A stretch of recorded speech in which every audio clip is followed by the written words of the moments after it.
संयुक्त राष्ट्र में चीन को मुंह की खानी पड़ी। 26/11 को मुंबई में हुआ हमला किसे याद नहीं। लाल किले पर हुए हमले में भी वो शामिल था। उसका हाफिज सईद से क्या रिश्ता है? भारत में कब और कहां उसने आतंक फैलाया? यूएन ने पाकिस्तान के आतंकी संगठन लश्कर-ए-तैयबा के डिप्टी चीफ अब्दुल रहमान मक्की को ग्लोबल आतंकियों की ब्लैकलिस्ट में डाल दिया है। स्कूल की बेटियां। तो चलिए जानते हैं कि अब्दुल रहमान मक्की है कौन। अब्दुल रहमान मक्की लश्कर-ए-तैयबा के सरगना और 26/11 मुंबई हमले के मास्टरमाइंड हाफिज सईद का बहनोई है। यूएन की जिस लिस्ट में मक्की का नाम है उसमें ऐसे आतंकियों की संपत्ति जब्त करने और उन पर यात्रा और हथियार संबंधी प्रतिबंध लगाने का प्रावधान है।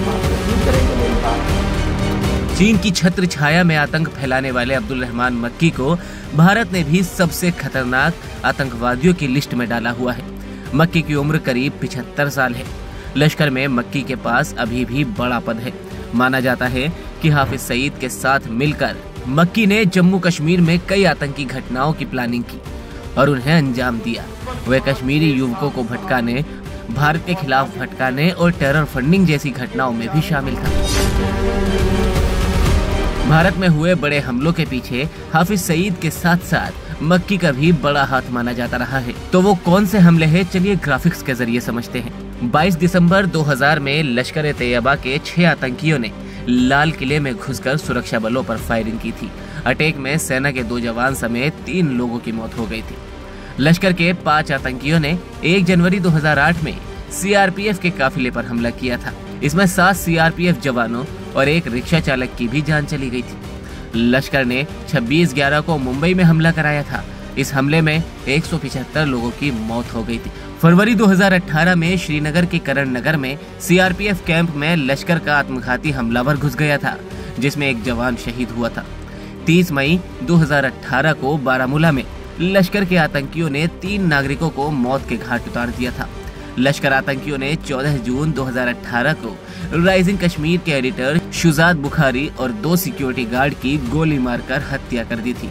जम्मू कश्मीर के बांदीपुरा में लश्कर के आतंकियों ने घुसपैठ की कोशिश की थी। हमले में 4 जवान शहीद हो गए थे।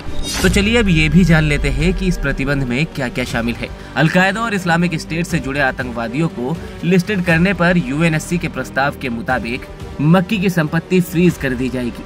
वो हथियार अब नहीं खरीद सकता, वो अधिकार क्षेत्र से बाहर यात्रा नहीं कर सकता। अब आपको ये भी बता देते हैं कि चीन ने पिछले साल जून में यूएनएससी की अल-कायदा प्रतिबंध समिति के तहत मक्की को वैश्विक आतंकवादी घोषित करने के लिए भारत और अमेरिका के संयुक्त प्रस्ताव का आखिरी पलों में विरोध कर दिया था। पिछले साल जून में चीन ने लश्कर के डिप्टी चीफ अब्दुल रहमान मक्की को मंजूरी देने का वीटो लगा दिया था। आपको ये भी बता दें कि मक्की को अमेरिका पहले ही एक आतंकवादी घोषित कर चुका है।